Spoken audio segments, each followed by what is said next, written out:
नमस्कार, मैं राजेश भारद्वाज आप सभी का क्लैट प्रेप के ऑनलाइन प्लेटफॉर्म पर हार्दिक स्वागत करता हूं।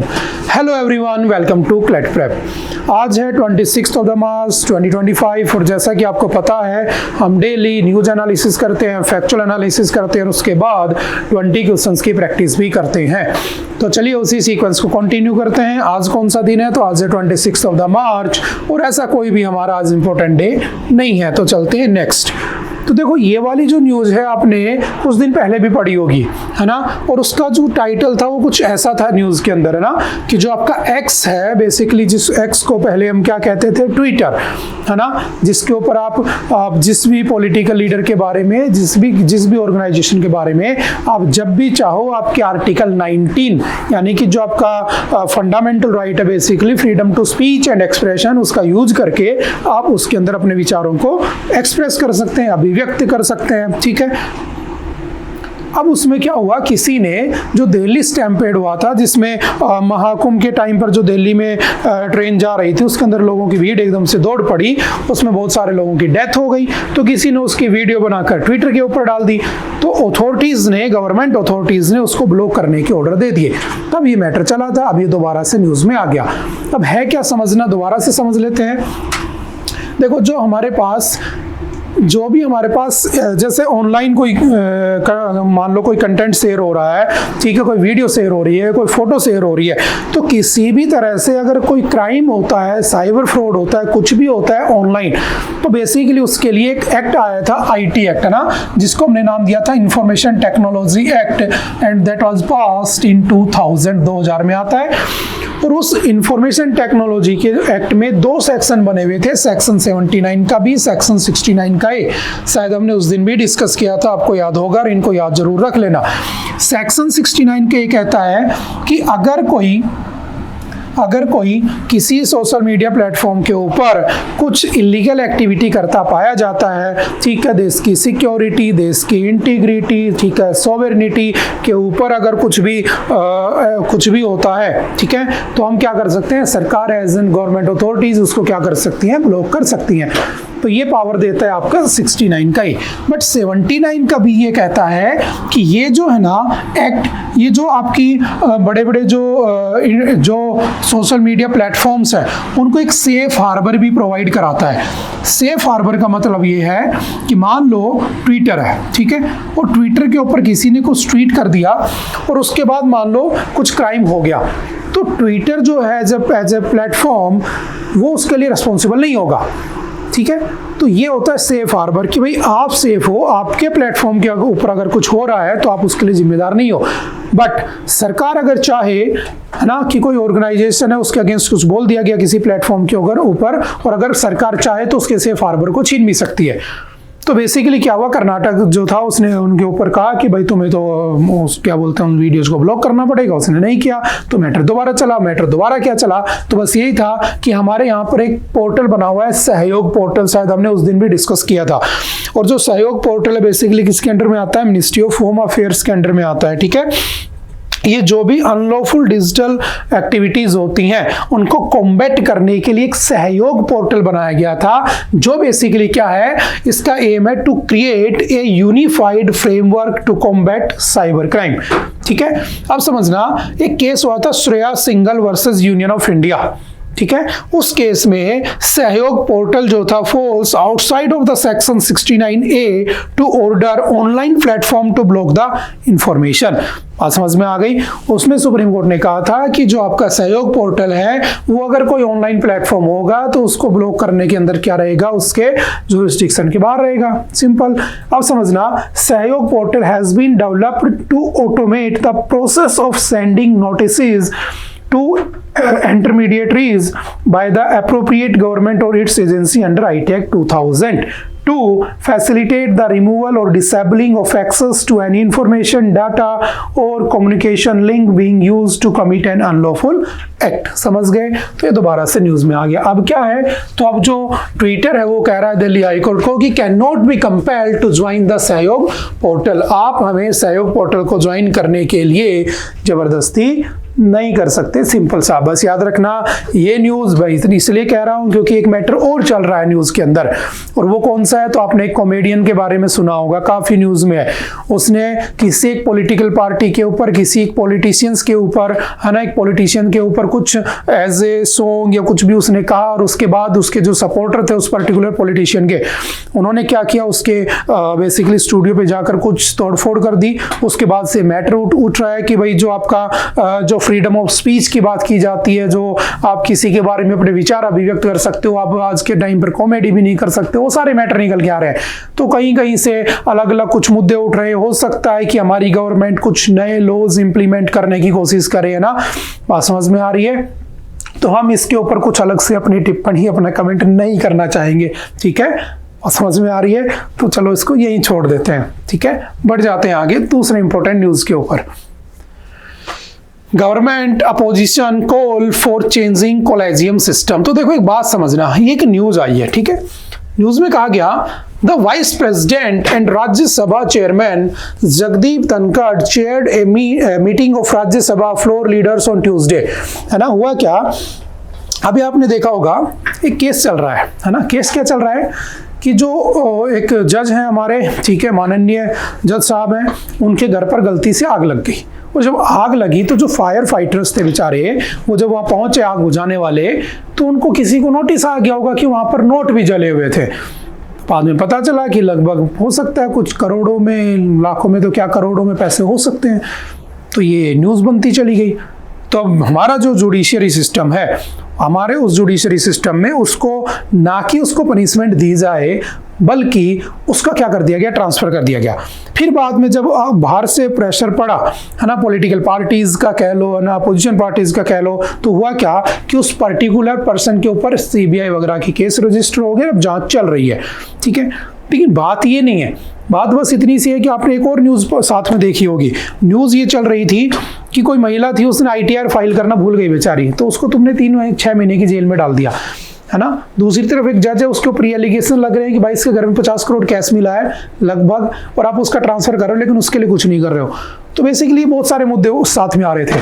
तो जब ये सारी न्यूज़ निकल के आई तो होता क्या है, फिर एक चीज निकल के आई, कॉलेजियम सिस्टम। तो अभी किसी ने तो कह दिया था कि जैसे IAS ऑफिसर्स के लिए एग्जामिनेशन होता है ना, UPSC कंडक्ट करवाती है, वैसे ही सिमिलरली, है ना, for the post of the जजेस क्या होना चाहिए हमारे पास, तो आपका एग्जाम होना चाहिए, एग्जामिनेशन होनी चाहिए। तो क्या ऐसा होना चाहिए, क्या नहीं होना चाहिए? तो मेरा पहला क्वेश्चन आपसे है ना, आप मुझे कमेंट करके बताना कि क्या जुडिशरी के लिए, जजेस के लिए, सुप्रीम कोर्ट, हाई कोर्ट के जजेस के लिए क्या एग्जाम कंडक्ट करवाना चाहिए, या फिर जो कॉलेजियम सिस्टम चला आ रहा है, या जो एक्सपीरियंस वाला सिस्टम चला आ रहा है। जैसे आपको पता होगा सुप्रीम कोर्ट के जज की जो टेन्योर होता है वो कितना होता है, तो मैक्सिमम एज उसकी 65 ईयर होती है, 65 ईयर, उसके बाद वो रिटायर कर दिया जाता है ना। आपने पढ़ा होगा सबसे ज़्यादा टेन्योर किसका था, तो DY चंद्रचूड़ जी जो थे, उनके फादर का था YV चंद्रचूड़ का, जो लगभग 1978 से 85 तक रहे थे।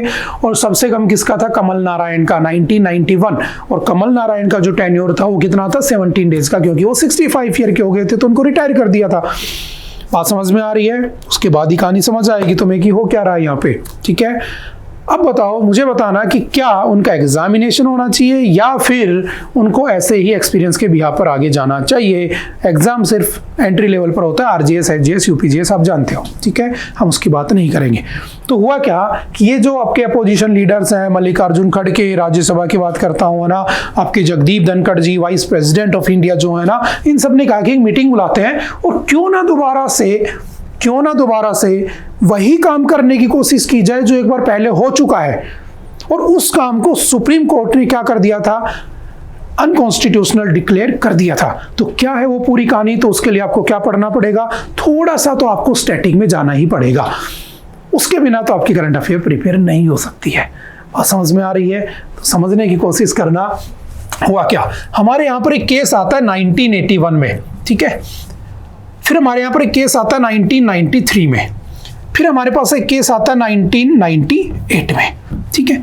इसको कहा जाता है फर्स्ट जजेस केस, ठीक है, इसको कहते हैं सेकंड जजेस केस, ठीक है, और इसको कहा जाता है फिर थर्ड जजेस केस, मतलब जजों ने ही जज के ऊपर केस कर दिया कि भाई हमारी अपॉइंटमेंट कैसे होनी चाहिए। तो पहला क्वेश्चन याद रखना, जब जज ही जज की अपॉइंटमेंट करते हैं, that system is known as collegium system, and at present collegium system ही रन कर रहा है, वही चल रहा है। ठीक है, तो हुआ क्या था, 1981 में केस हुआ कि भाई जज को न्यू अपॉइंट नहीं करेगा। पहले जो सीजीआई होता था, चीफ जस्टिस ऑफ इंडिया, वही प्रेसिडेंट को कह देता था ना, एक चिट्ठी लिखकर कि भाई देखो ultimately appointment is done by the president of India, but president is the nominal head of the nation, that is written in the article 77 of the Indian constitution, but the actual power is enjoyed by prime minister of India, यानी कि हम आपकी जो cabinet ministry है, but हम ये कह सकते हैं अपॉइंटेड बाय प्रेसिडेंट, इनडायरेक्टली आप समझते रहना। ठीक है, तो मान लो इस भाई ने एक चिट्ठी लिखी और उस चिट्ठी के अंदर कह दिया इसको सीजीआई बना दो, इस भाई ने उसको बना दिया।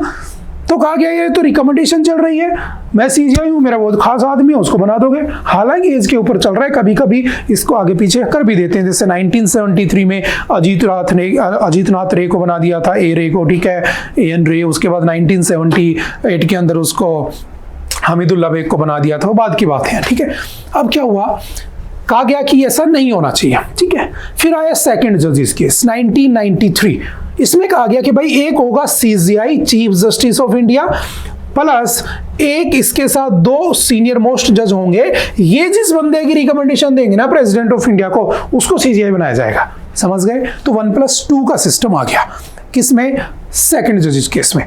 देन आता है थर्ड जजेस केस 1998, कहा गया नहीं इस कोलेजियम को थोड़ा सा और बढ़ाया जाए, और बढ़ाने के लिए कह दिया गया कि एक उसमें सीजीआई होगा chief justice of India plus उसके अंदर 4 आदमी और होंगे, तो मतलब टोटल कितने कर दिए, 5 आदमी कर दिए, यानी 3:2 हो गया ज्यादा से ज्यादा, है ना। 3 लोगों ने जिसको रिकमेंड कर दिया उसको बना देंगे। ठीक है, अब कह दिया कि ये क्या था, ये बेसिकली कोलेजियम सिस्टम ही है ना, कि जज ही जज की अपॉइंटमेंट करते हैं। बट फिर आता है, याद रखना, 2004 में उसको हम कहते हैं फोर्थ जजेस केस। ठीक है, और उस फोर्थ जजेस केस में समझना बहुत ध्यान से, उस फोर्थ जजेस केस के अंदर होता क्या है, एक नया डिपार्टमेंट बना दिया जाता है, एनजैक। ठीक है, तो बेसिकली दोबारा से एनजैक को रिवोक करने की बात हो रही है। तो क्या था वो एनजैक, अगर तुम्हें ये नहीं आता, अगर तुम्हें ये स्टैटिक का पोर्शन नहीं आता, तो तुम्हारे लिए न्यूज समझ में आने वाली नहीं है। आप समझ रहे हो, होता क्या है कि एनजैक का मतलब क्या था कि नेशनल जुडिशियरी अपॉइंटमेंट कमीशन। ठीक है, तो जो आपका नेशनल जुडिशियरी अपॉइंटमेंट कमीशन है वो अपॉइंट करेगा जजेस को। तो कहा गया कि इन एनजैक, कहा गया देयर आर टोटल 6 मेंबर्स, है ना, 6 मेंबर अपॉइंट कर दिए। ठीक है, अब समझना 6 मेंबर है, कह दिया 3 जो मेंबर होंगे ना वो जुडिशियरी बैकग्राउंड से होंगे। ठीक है, सही है, कोई बात नहीं। फिर कहा गया कि भाई जो 3 मेंबर्स होंगे ना, वो एक तो आपका होगा प्राइम मिनिस्टर। ठीक है, बात समझ में आ रही है, या मैं ऐसा कह सकता हूं एक होगा इसमें लॉ मिनिस्टर। ठीक है, और 2 अदर मिनिस्टर्स होंगे। ठीक है, प्राइम मिनिस्टर नहीं लिखा, law minister and 2 other minister, यानी कि सरकार के लोग होंगे ऐसा। अब सोचो, कह दिया, अब सोचो कि सीजीआई बनाना है। अब तुम्हें एक बात पता होना चाहिए कि अगर मैं हमारी डेमोक्रेसी को जिंदा रखना चाहता हूं ना, सस्टेन रखना चाहता हूं, तो मेरे को क्या करना पड़ेगा, judiciary must be separated from the executive, है ना, उसको अलग रहना पड़ेगा। लेकिन यहाँ तो थोड़ी ना अलग कर रहे हो, जब इंडिपेंडेंट रहेगी तभी तो ट्रांसपेरेंट तरीके से, और कह सकता हूँ कि बिना किसी के डर के काम कर पाएगी। अगर उसमें इंटरफेरेंस करते रहोगे तो थोड़ी ना अच्छे से काम कर पाएगी। तो आपको अगर अच्छे से काम करवाना है तो आपको इंडिपेंडेंट छोड़ना पड़ेगा, तभी वो आउटपुट दे पाएगा। तो इंडिपेंडेंट के लिए क्या हुआ, बोले जुडिशरी को अलग कर दो ताकि अपना जजमेंट चलाती रहे, क्योंकि हमारी डेमोक्रेसी के 4 पिलर्स में से जुडिशरी एक है। लेकिन यहाँ पर देखो क्या हो रहा है, वो जो आर्टिकल 50 है डीपीएसपी का, जो ये कहता है judiciary must be separated from the executive, वो क्या कह रहा है, या तो ब्रेक हो गया। देखो 6 आदमी है और मुझे अगर किसी को जज बनाना है सीजीआई, तो 4:2 में जजमेंट देना पड़ेगा। अब सोचो 3 आदमी सरकार के हैं। ठीक है, 3 आदमी सरकार के हैं, 3 जुडिशरी के, इनमें से किसी एक ने भी अगर गलती से सपोर्ट कर दिया सरकार के बंदों को, गवर्नमेंट के बंदों को, तो हो गया 4:2। अब एक बात बताओ, एक तरफ मैं कह रहा हूं कि जो हमारी गवर्नमेंट है उसका कोई इंटरफेयर नहीं होना चाहिए, एक तरफ मैं कह रहा हूं कि भाई नहीं, अब सीजीआई जो होगा ना वो सरकार ही बनाएगी। तो क्या सरकार की जो एक्टिविटीज होंगी, क्या सरकार के लिए, जैसे आपने देखा अभी कुछ दिन पहले जैसे आधार एक्ट था ना, उसको जबरदस्ती मनी बिल के रूप में प्रेजेंट कर दिया 2016 में, क्योंकि कहा गया कि आधार कार्ड को आपके बैंक अकाउंट से जोड़ा जाएगा, तो as a money bill present कर दिया, जो कि आज भी पेंडिंग है। तो गलत चीज़ है ना, रूल्स के अगेंस्ट हो रही है। आपने देखा कि जो आपका वो आया था, उसमें था ना कि पैसा इकट्ठा करते थे, चंदा इकट्ठा करते थे, ठीक है, उसको क्या कर दिया गया, अनकॉन्स्टिट्यूशनल डिक्लेयर कर दिया। किसने? सुप्रीम कोर्ट ने। क्योंकि उसमें क्या था, क्यों उसके अंदर ये था कि पहले 20,000 रुपए ले सकते थे, बाद में आपने जितना चाहो उतना पैसा लेना चाहा, तो आर्टिकल 19 और आर्टिकल 21 के अंदर डिस्प्यूट हो गया, और उसके बाद आपके आर्टिकल 13 का यूज करते हुए उसको क्या कर दिया गया, अनकॉन्स्टिट्यूशनल कर दिया गया। तो एक बात बताओ, अगर जुडिशरी इंडिपेंडेंट नहीं होगी तो क्या सीजीआई सरकार की हुई एक्टिविटीज के ऊपर काम करेगा? कभी नहीं करेगा। तो कहा गया कि जो एनजेक है वो गलत चीज है। तो याद रखना, बाय 99th कॉन्स्टिट्यूशनल अमेंडमेंट 2015 क्या कर दिया गया, आपका जो एनजेक था उस एनजेक को क्या डिक्लेयर कर दिया गया, तो जो एनजेक आया था 99th कॉन्स्टिट्यूशनल अमेंडमेंट से, उस एनजेक को क्या कर दिया गया, तो याद रखना अनकॉन्स्टिट्यूशनल डिक्लेयर कर दिया गया। तो मैंने कहा कि एनजेक को कर दिया यहां से हटा। अब दोबारा से कह दिया गया कॉलेजियम सिस्टम ही सस्टेन करेगा, बट नाउ अगेन ये चाह रही है सरकार की क्या हो जाए, एनजेक आ जाए। तो दोबारा से मीटिंग बुलाई जा रही है, सभी पार्टीज की मीटिंग होगी, है ना। उस समय सपोर्ट मिल गया था, बट सुप्रीम कोर्ट ने उसको कैंसिल कर दिया था। हो सकता है इस बार सपोर्ट मिल जाए, हो सकता है ना मिले, जो भी होगा इन फ्यूचर हम उसको देख लेंगे। तो कुछ बातें आप थोड़ी सी याद रखने की कोशिश कर दें, ठीक है। उसके बाद चलते हैं नेक्स्ट, कॉलेजियम सिस्टम, फर्स्ट जजेस केस, सेकंड जजेस केस, ठीक है। उसके बाद आपको पता है कि सुप्रीम कोर्ट के जजों को हटाने का प्रोविजन किसमें, article 124 and 217 for the high court, ठीक है। उसके बाद चलते हैं नेक्स्ट, भीम 3.0 launched with option to track shared expenses. देखो अभी जो हमारा नेशनल पेमेंट कॉर्पोरेशन है एनपीसीआई, ठीक है, देखो आपने नाम सुना होगा भीम, है ना। अब बेसिकली भीम जो है भारत इंटरफेस फॉर मनी, ठीक है। कब आया था, तो फैक्चुअल डाटा याद रखना, भीम जो था that was launched on 30th of December 2016। किसने लॉन्च किया था, तो इसको लॉन्च किया था NPCI, national payment corporation of India, and national payment corporation of India was established in 2008।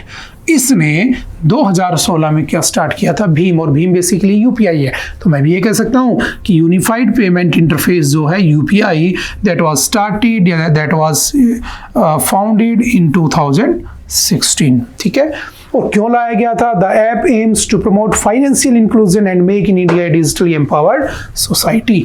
तो बस सिंपल सा याद रखना, उस भीम का क्या आ चुका है, तीसरा वर्जन आ चुका है। वन लाइनर का क्वेश्चन है, ज़्यादा दिमाग नहीं लगाना है, मुझे बस कमेंट करके बताना अंडर विच मिनिस्ट्री भीम आता है, ठीक है, कौन सी मिनिस्ट्री के अंडर ये आता है। बिल्कुल ईजी सा क्वेश्चन है, ठीक है। Next, Supreme Court considers question of timeline for speakers to decide on defection। देखो समझना, बहुत अच्छा टॉपिक है ना, बहुत ही शानदार टॉपिक है आपके एग्जाम के लिए, है ना। बट वही फिर थोड़ा सा आपको बैकग्राउंड पता होना चाहिए, अदरवाइज ये वन लाइन में खत्म हो जाना है।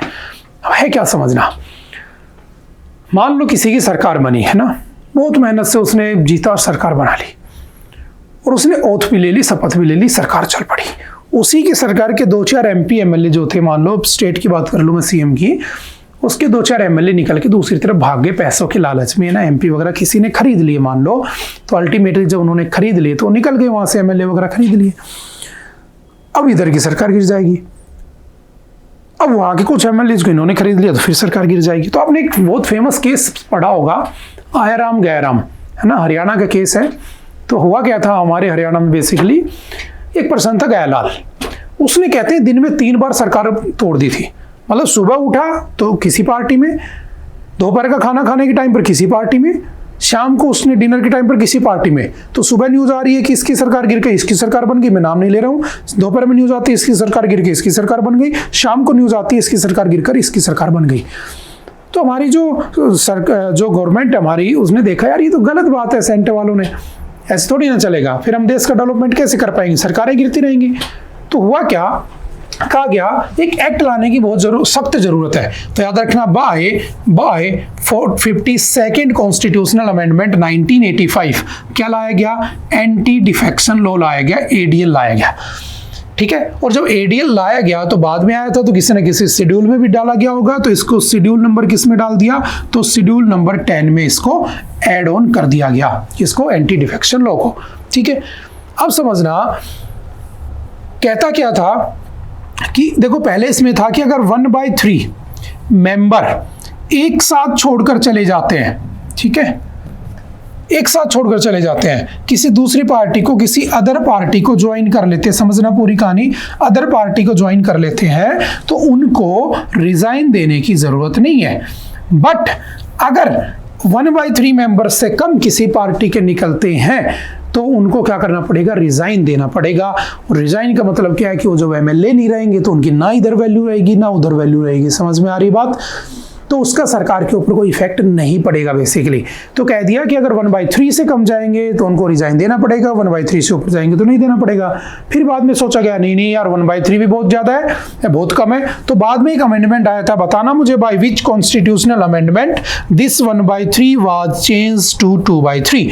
ये आप मुझे बताओगे कि कौन से अमेंडमेंट से 1/3 को 2/3 किया गया।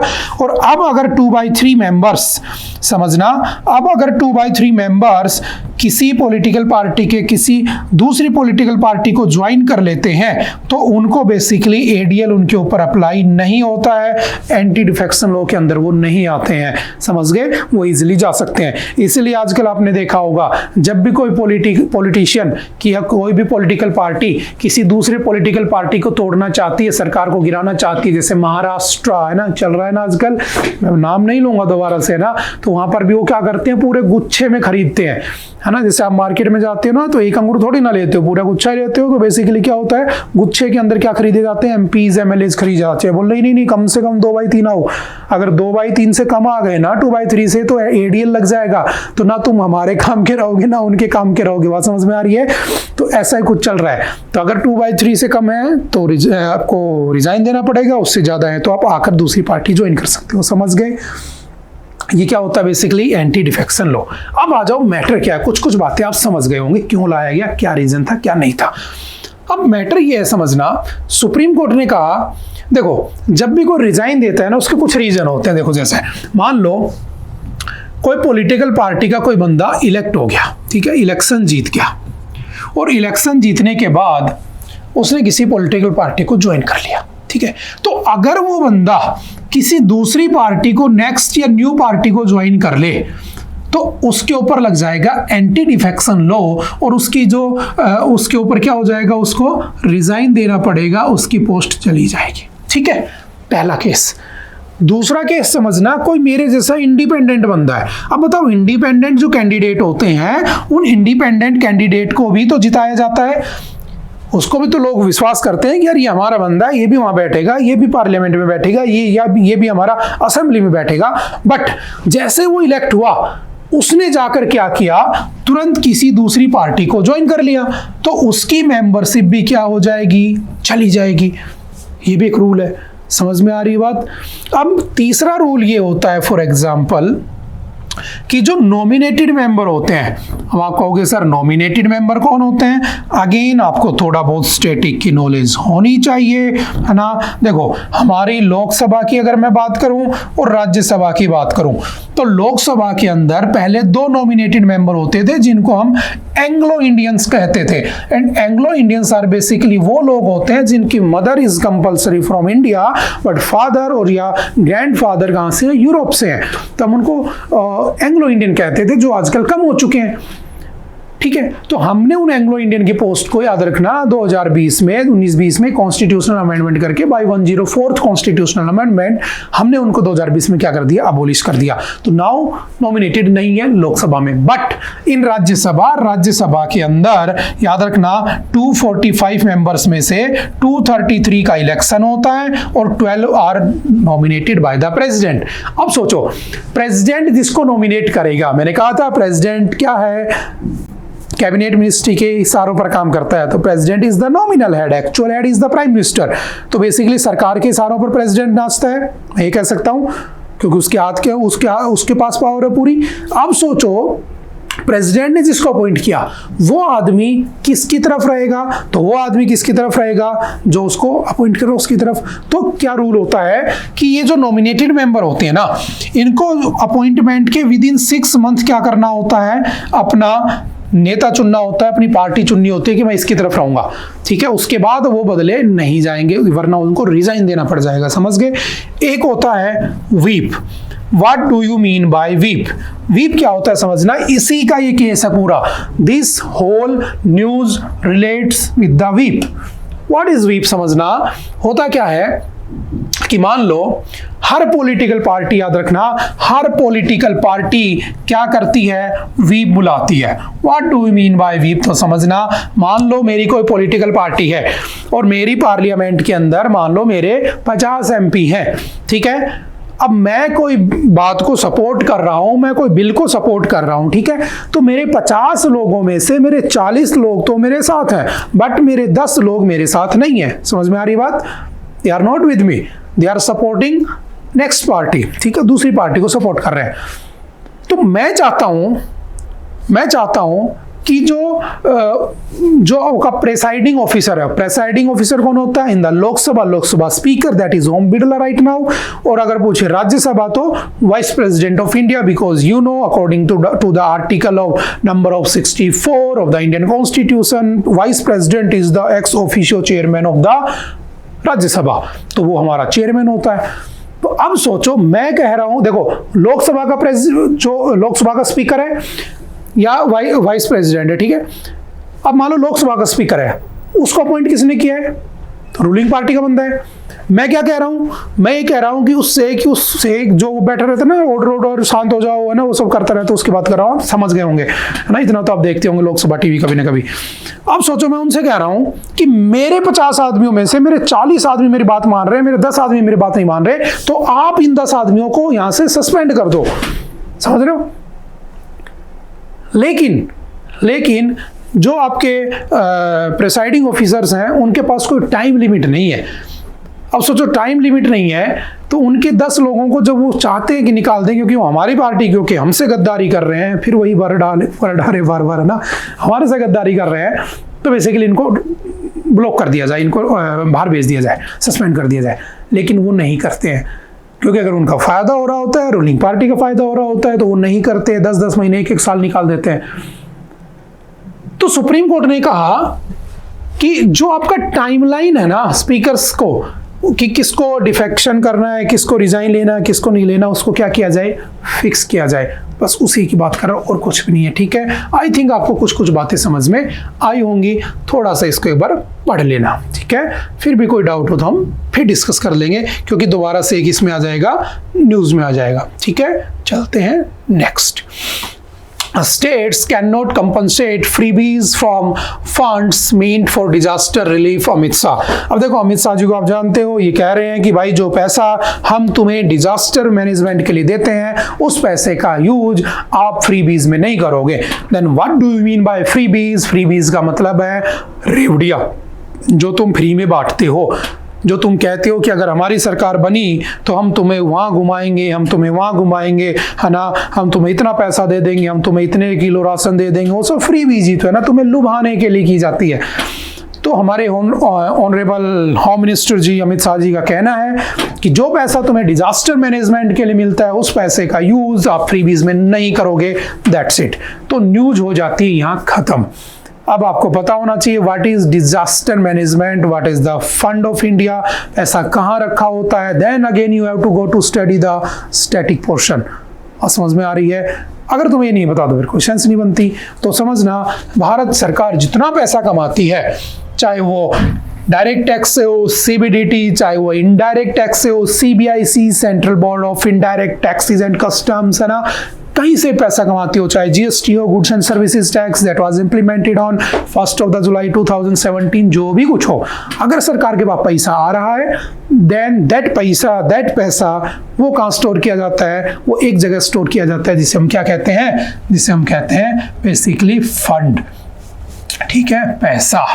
और ये जो पैसा है बेसिकली ये 2 पार्ट में डिवाइड होता है। उसको हम क्या कहते हैं, तो याद रखना कंसोलिडेटेड फंड ऑफ इंडिया। क्या कहते हैं उसको, कंसोलिडेटेड फंड ऑफ इंडिया। और दूसरा जो होता है उसे हम कहते हैं contingency fund of India, contingency fund of India. अब समझना कंसोलिडेटेड फंड ऑफ इंडिया का आर्टिकल है article 266 and contingency fund belongs to article 267। मतलब क्या है कि इस फंड का पैसे का यूज करना होगा तो आपको पार्लियामेंट की परमिशन लेनी होगी, है ना। You have to take the permission of parliament. उसके परमिशन के बिना you can not use that money. But contingency fund के अंदर आपको पार्लियामेंट की परमिशन लेने की जरूरत नहीं पड़ती है, आप उसका यूज कर सकते हो, ठीक है। होता क्या समझना, मान लो कभी ऐसा हो जाए लोकसभा के इलेक्शन हो रहे हैं, सरकार नहीं है, एंड पार्लियामेंट का मतलब होता है Lok Sabha plus Rajya Sabha plus president of India, तीनों मिलकर ही एक साथ कंबाइंडली क्या बनाते हैं, पार्लियामेंट बनाते हैं। अगर एक भी नहीं है तो पार्लियामेंट नहीं है। अब सोचो कि लोकसभा के इलेक्शन होने वाले हैं, पोस्ट जा चुकी है, कोई भी प्राइम मिनिस्टर वगैरह है नहीं, सब राजा रंग के एक है। अब मान लो कोई नेचुरल डिजास्टर आ जाए और वो भयंकर तरीके से क्या आ जाए, बाढ़ कुछ भी आ जाए, और इमरजेंसी में पैसा जरूरत पड़ जाए, तो कहाँ से आएगा पैसा, तो कॉन्टीजेंसी फंड ऑफ इंडिया से आएगा। उसमें अप्रोक्सीमेटली 500 करोड़ के आसपास पैसा रहता है जो डायरेक्टली आप यूज कर सकते हो with the permission of president. समझ में आ रही है। अब एक बात समझना, लेकिन जब सरकार पैसा बांटती है बजट में और लिखती है कि इतना पैसा हम डिजास्टर मैनेजमेंट के लिए रखेंगे, उस पैसे के यूज आप उसमें नहीं करोगे, न्यूज वो आ रही है। बात समझ में आ रही है, डिफरेंस समझना।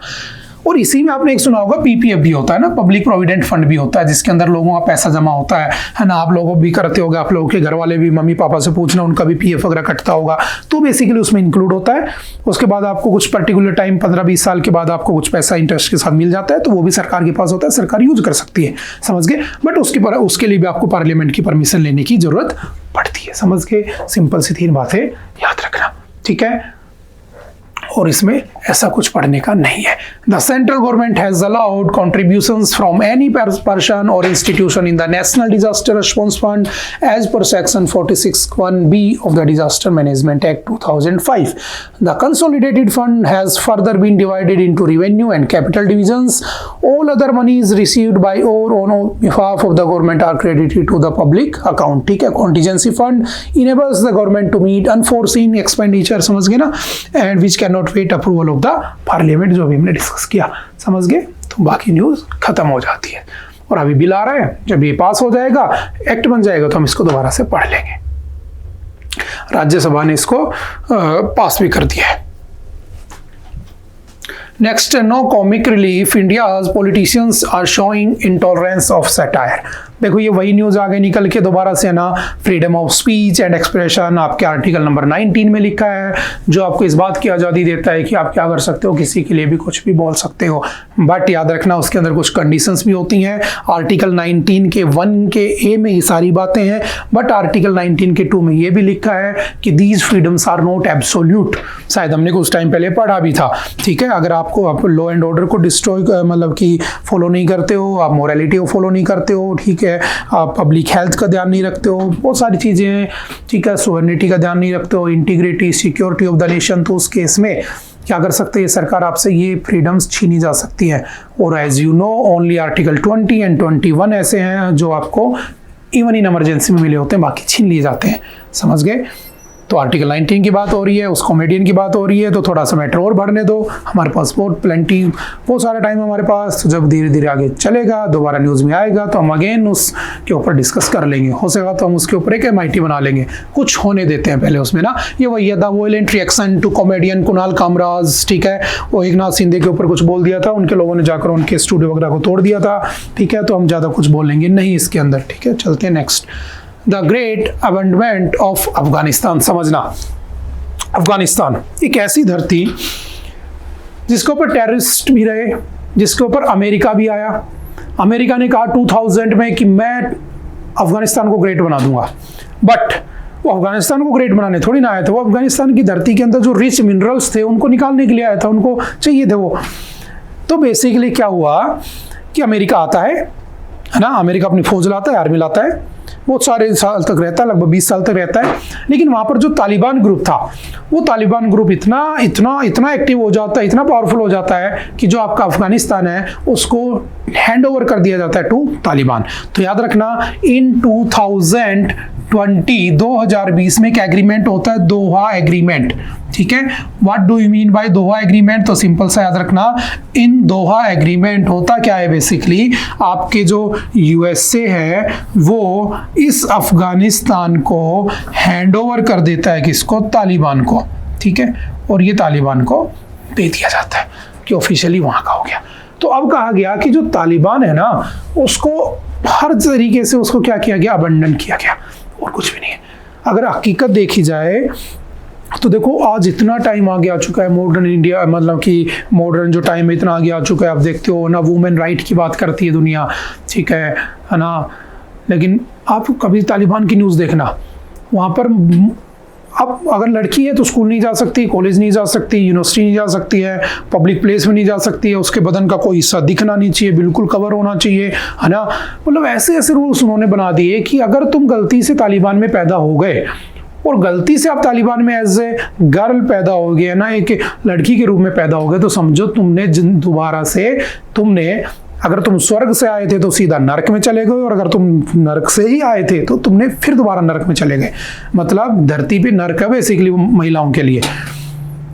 तो क्या दुनिया भर को उसके ऊपर ध्यान नहीं देना चाहिए? अगर यही बात अमेरिका जैसे देश में कहीं हो रही होती तो पूरी दुनिया उसको ठीक करने में लग जाती, लेकिन इसके ऊपर कोई ध्यान ही नहीं दे रहा है। हमने भी ध्यान नहीं दिया। हमने वहां से हमारी एम्बेसी जो थी, याद रखना 2021 में काबुल में जो हमारी एम्बेसी थी, हमने उसको हटा दिया वहां से। पर 2022 में हमने एक ऑपरेशन शुरू किया था जिसका नाम क्या था? ऑपरेशन और टेक्निकल मिशन इन 2002। याद रखना, ये सारी details are taken from the previous article, ठीक है, जो आपने इमेज देखी थी। तो समझना, what may surprise many is how US actions resemble the present in September 2017। समझ के वही पूरी कहानी है, ठीक है। उसके बाद जुलाई 2018 में US officials began talk with Taliban directly. बाद में उन्होंने तालिबान को देखकर यहाँ से निकल गए। कहाँ से? दोहा अकॉर्ड से। अब क्या होता है, यूएस है, यूरोपियन यूनियन है, वो अपना अपना पल्ला झाड़ लेते हैं, हमें कोई मतलब नहीं अफगानिस्तान से, तुम जानो तुम्हारा काम जाने। और वहाँ पर तालिबानियों ने ओवरटेक कर लिया, ठीक है। हमने 2021 में हमारी वहाँ से एम्बेसी हटा दी थी, लेकिन हमने दोबारा से, अब बताओ what do you mean bye embassy? तो हर देश में हमारी क्या होती है? एम्बेसी होती है, हर देश की होती है। तो एम्बेसडर कहाँ होते हैं? हाई कमिश्नर्स कहाँ होते हैं? तो याद रखना, जो देश कभी कॉमनवेल्थ कंट्रीज जहाँ के नाम से जाने जाते थे, यानी कि जो ब्रिटिश रूल के अंडर आते हैं, वहाँ पर हमारा जो कैंडिडेट होता है हम उसे क्या कहते हैं? High commissioner. उसके अलावा कोई देश में होगा तो हम उसे क्या कहते हैं? एम्बेसडर कहते हैं। इस बात को ध्यान रखना, कई बार फैक्चुअल डाटा आपसे एग्जाम में पूछ लिए जाते हैं, ठीक है, और ज़्यादा कुछ भी नहीं है। चलते हैं नेक्स्ट। कच्छतीव, उस आर्टिकल को पढ़ लेना है ना। Katchatheevu Supreme Court to hear case on September 15। देखो, कच्छतीव जो आइलैंड है बेसिकली काफ़ी न्यूज़ में रहता है, लास्ट ईयर भी बहुत न्यूज़ में था, है ना। देखो हुआ क्या, ये भारत है, इस भारत में ये तमिलनाडु है, ठीक है, पूरा स्टेटिक का पोर्शन है, कुछ नहीं कर सकते आप, ठीक है। अब मैंने कहा यहाँ पर क्या है? कच्छतीव आइलैंड बना हुआ है, ये आपका श्रीलंका है। इधर पाक स्टेट है, इधर जाओगे तो इधर गल्फ ऑफ मन्नार बनी होती है, ठीक है। मैंने कहा कि ये मान लो आपका इंडिया है, ये क्या है? आपका अरेबियन सी है, ठीक है, ये आपका बे ऑफ बंगाल है। तो यहाँ पर क्या बना हुआ है? ये मैंने कह दिया श्रीलंका है, ठीक है। श्रीलंका के पास ये क्या बना हुआ है? ये एडम्स ब्रिज है, राम सेतु है, जिसको तोड़ने की बात हो रही थी। 72,000 करोड़ का प्रोजेक्ट था, वो अभी स्टे चला हुआ है। इधर आपकी गल्फ ऑफ मन्नार बनी हुई है, ठीक है। इधर आपका पाक स्टेट बना हुआ है, और ये जो पाक स्टेट है उस पाक स्टेट में क्या बना हुआ है? कच्छतीव आइलैंड बना हुआ है। तो ये कच्छतीव आइलैंड जो था वो basically was given to the Sri Lanka in 1974। और उस समय सरकार किसकी थी? इंदिरा गांधी की। तो एक एग्रीमेंट होता है, ठीक है, इंडिया श्रीलंका या मैरीटाइम एग्रीमेंट, उसमें हमने कच्छतीव आइलैंड दे दिया। बट इस कच्छतीव आइलैंड जो है, इसके ऊपर बेसिकली हमने कुछ ट्रीटी कर ली कि भाई यहाँ पर एक चर्च बनी हुई है ना, एंथोनी चर्च करके, कि वहाँ पर दोनों जगह के लोग आ सकते हैं। जो मछुआरे हैं वो अपने जाल वगैरह सुखा सकते हैं, रात हो गई तो रुक भी कर सकते हैं, स्टे कर सकते हैं। बट होता क्या है, हमारे मछुआरे वहाँ जाते हैं, श्रीलंका वाले उनको उठाकर जेल में डाल देते हैं, ठीक है। ये 2-4 बातें याद रखना। तो अभी कहा गया, किसी ने कहा कि भाई कच्छतीव को वापस ले लो, तो अभी सुप्रीम कोर्ट के अंदर केस चल रहा है। क्या डिसीजन आते हैं, क्या नहीं आते हैं, वो हम उसको देख लेंगे, ठीक है। बेसिक फैक्चुअल डाटा जस्ट याद रखना, ठीक है। चलते हैं next. Russia Ukraine have agreed to end military action in Black Sea. देखो रशिया यूक्रेन का जो मैटर है काफ़ी टाइम से चला आ रहा है ना, उसको बार बार वही दोबारा डिस्कस करने की नीड है नहीं, ठीक है। आपने पढ़ा होगा जो रशिया था बेसिकली पहले किसका पार्ट हुआ करता था, G7, है ना। आपने एक नाम सुना होगा G7, पहले ये G6 था, बना कब था 1975, G7 हुआ 1976 में, और इसके अंदर एक मेंबर ऐड हो गया जिसका नाम था कनाडा, ठीक है। फिर आगे टाइम पास होता रहा 1998 में इसका नाम हो गया G8, और इसके अंदर एक नया मेंबर जुड़ा, वो कौन था, रशिया, ठीक है। लेकिन रशिया ने क्या किया, रशिया ने बेसिकली आगे चल के ये जो आपके यहाँ पर क्रीमिया है, ये जो क्रीमियन पेनिनसुला है, इस क्रीमियन पेनिनसुला को क्या कर लिया, कैप्चर कर लिया। और जब रशिया ने इस क्रीमियन पेनिनसुला को कैप्चर कर लिया, पेनिनसुला क्या होता है याद रखना, एक ऐसी स्ट्रक्चर जो तीनों तरफ से किससे घिरी होती है, surrounded by water by 3 sides या from 3 sides, that structure is known as the peninsula, ठीक है। आइलैंड क्या होता है, जो चारों तरफ से किससे सराउंडेड होता है, वाटर से, ठीक है। तो इस पेनिनसुला को, इस क्रीमिया को उसने ले लिया। तो जब उसको ले लिया तो बाकी के जो यूरोपियन कंट्रीज थे वो डर गए, है ना। तो उन्होंने क्या किया, G7 के जो मेंबर थे उन्होंने उसको बाहर निकाल दिया। तो G7 से रशिया को 2013 में निकाल दिया गया था, ध्यान रखना, ठीक है। अब क्या हुआ, ये रशिया है, समझना, ये ब्लैक सी है। अब रशिया को अगर मान लो इधर जाना होता है, ठीक है, इस पूरे यूरोप से इधर जाना होता है तो उसको ब्लैक सी के थ्रू जाना पड़ता है। बट ब्लैक सी की चारों तरफ देखो टर्की है, ठीक है, इधर जॉर्जिया है, ठीक है, इधर आपका रोमानिया है और ये यूक्रेन है। तो ये बेसिकली इसको यहाँ से पास नहीं होने देते। जैसे यहाँ पर लिखा हुआ स्ट्रेट, कर्च स्ट्रेट, याद रखना एग्जाम में आ सकते हैं, बोस्पोरस स्ट्रेट, ठीक है, आपका डार्डेनल्स स्ट्रेट, यानी कि वो उसको कनेक्ट करने वाले वो पार्ट होते हैं। अब क्या हुआ, हम पढ़ चुके हैं पहले, है ना। अब क्या हुआ, जैसे आपसे पूछ लेगा सी ऑफ अजोव और ब्लैक सी को कनेक्ट कौन करता है, तो याद रखना Kerch Strait connects Sea of Azov to the Black Sea, ऐसे क्वेश्चन बन सकते हैं, तो थोड़ा ध्यान रखना। तो मुद्दा यह है कि रशिया को अगर यहां जाना है तो उसको इन सब से गुजरना पड़ेगा। तो इन सब ने इसका अपोज कर रखा था, तो उसने कहा कि जो ब्लैक सी वाला मैटर है ना, उसके ऊपर हम क्या कर लेते हैं, संधि कर लेते हैं, मतलब एग्रीमेंट कर लेते हैं। समझ में आ रही है। तो वो क्या करते हैं, अभी उन्होंने क्या कर लिया, उसके ऊपर एग्रीमेंट कर लिया, किसका यूज करने के लिए, ब्लैक सी, ताकि वो क्या कर सके, अपना ट्रेड जारी रख सके। समझ गए। और ज्यादा न्यूज में कुछ नहीं है। यूक्रेन वाला मैटर आप जानते हो, क्योंकि उस समय एक ऑर्गेनाइजेशन बना था NATO, North Atlantic Treaty Organization, और जो नाटो जो बना था बेसिकली वो कब बना होता है, तो याद रखना 1949, ठीक है। और जो नाटो है या नाटो है, जो नॉर्थ अटलांटिक ट्रीटी ऑर्गेनाइजेशन 1949 में, ये बेसिकली एक मिलिट्री और ग्रुप है ना, मिलिट्री ऑर्गेनाइजेशन है, ठीक है। और इसके अंदर आज के दिन टोटल कितने मेंबर्स हैं, तो याद रखना आज के दिन इसमें टोटल 32 मेंबर्स हैं, ठीक है। अब हुआ क्या कि यूक्रेन को लगा कि अगर मैं इसमें चला जाऊंगा तो मैं रशिया से बच जाऊंगा, तो ये बेचारा उधर जाने के चक्कर में था। लेकिन रशिया बोला अगर तू वहां जाएगा तो मैं तुझे नहीं जीने दूंगा, तो उसने उस पर अटैक कर दिया। मैंने शायद एक बार पढ़ाया भी था अच्छे से, है ना, पढ़ रखा हमने डिटेल में। लेकिन जब तक जो बाइडेन था तब तक हेल्प मिलती रही। जैसे बाइडेन साहब चले गए तो ट्रम्प साहब आ गए, जैसे ट्रम्प साहब आ गए, करंट में यही चल रहा है, जैसे ट्रम्प साहब आ गए तो उन्होंने कहा कि नहीं हम हेल्प नहीं करेंगे, हम तुम्हें इतना पैसा दे चुके हैं, पहले हमारा पैसा दो। इन्होंने पैसा तो है नहीं, हमने तो हथियार यूज कर लिए। तो उन्होंने कहा अगर हथियार यूज कर लिए तो अब तुम लड़ाई मत करो। तो बेसिकली यूक्रेन जो बीच में फंस चुका है, जिसके बिहाफ पर, जिसके कहने पर लड़ रहा था, वो उसने भी साथ छोड़ दिया, है ना। तो काफ़ी मैटर न्यूज़ में चल रहा है, हम उसको बार बार डिस्कस करते रहते हैं, ठीक है। फिर आएगा तुम दोबारा से इसको जस्ट पढ़ लेंगे, ठीक है। Russia, Ukraine have agreed to end military action in Black Sea. US to also look for ways to enforce a ban on strikes on energy infra in the two countries. वही news दोबारा से निकल के आ रही है और ज़्यादा कुछ नहीं है। ओके, आई थिंक आज के लिए इतना ही था। आई होप कि आपको बातें समझ में आई होंगी। फिर भी कोई डाउट रहता तो आप एनी टाइम आकर पूछ सकते हैं। Okay, bye bye, thank you, have a nice day. मिलते हैं दोबारा से।